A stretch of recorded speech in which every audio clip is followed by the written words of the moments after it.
What I think about when Vaughn got tased, what happened? What did you do to get tased?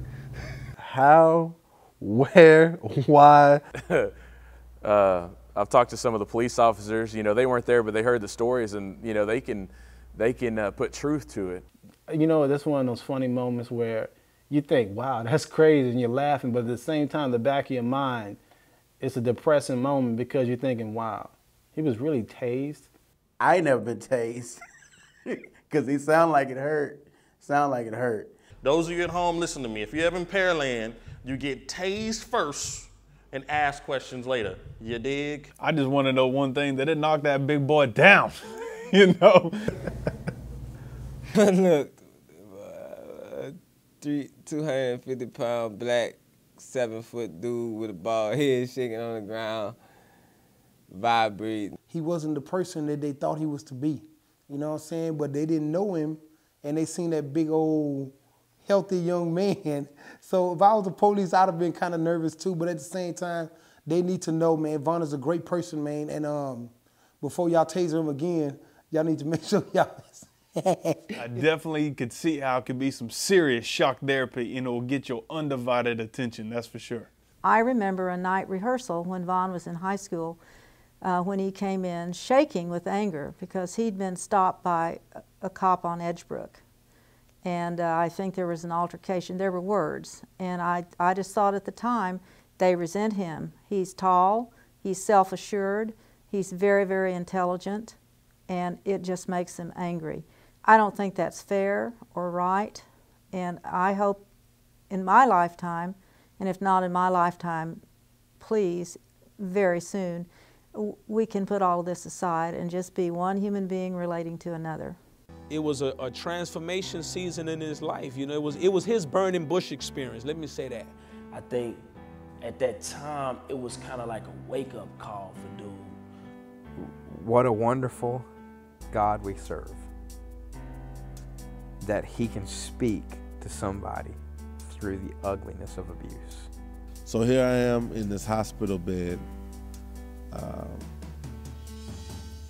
and I've had a chance to really just think over my life, and I get up, and the process of thinking kept going that night. You know, they took me from the hospital to the jail.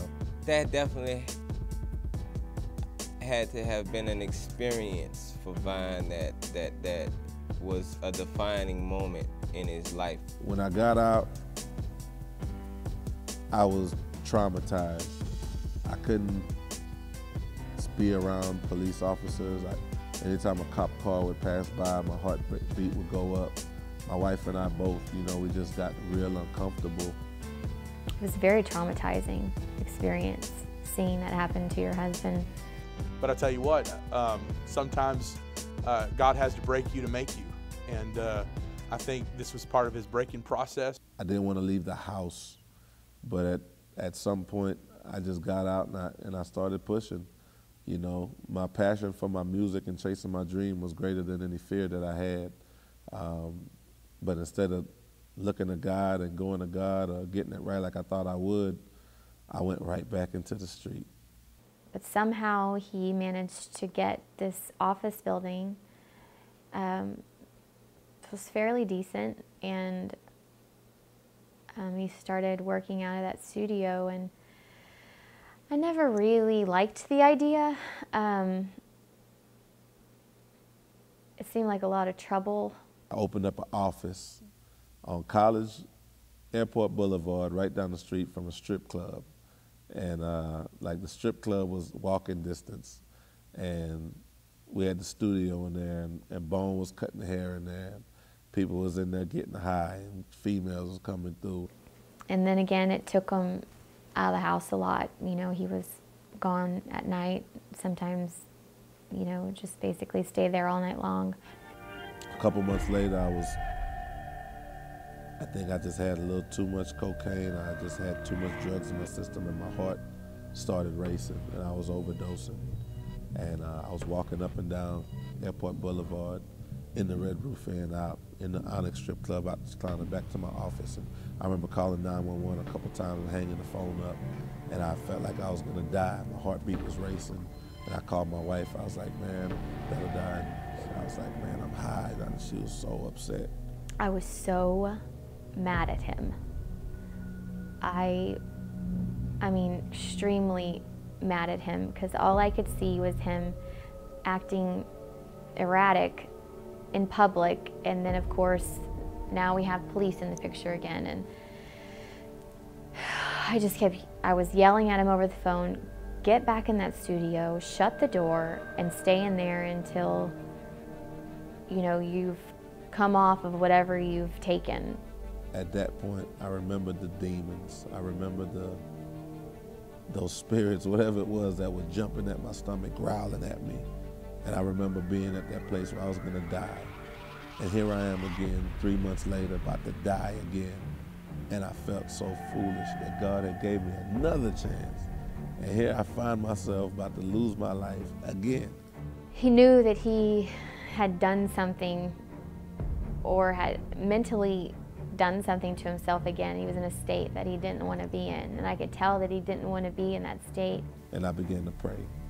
And I said, Lord, I'm sorry. Forgive me. Please get me out of this situation. Lord, if you get me out of this one, I'll serve you the rest of my life. And like that, my heartbeat went down. Like that, I was sober. And I got in my car and I drove to Pearland, and never been the same. Apparently, I think, you know, he later told me that he had had a moment where he just broke down and just asked God to just please, you know, let me get through this night. Let me get through this night, and you know, I'm yours. And you know, several hours later, he called me after he had calmed down, and he said he was, you know, on his way home.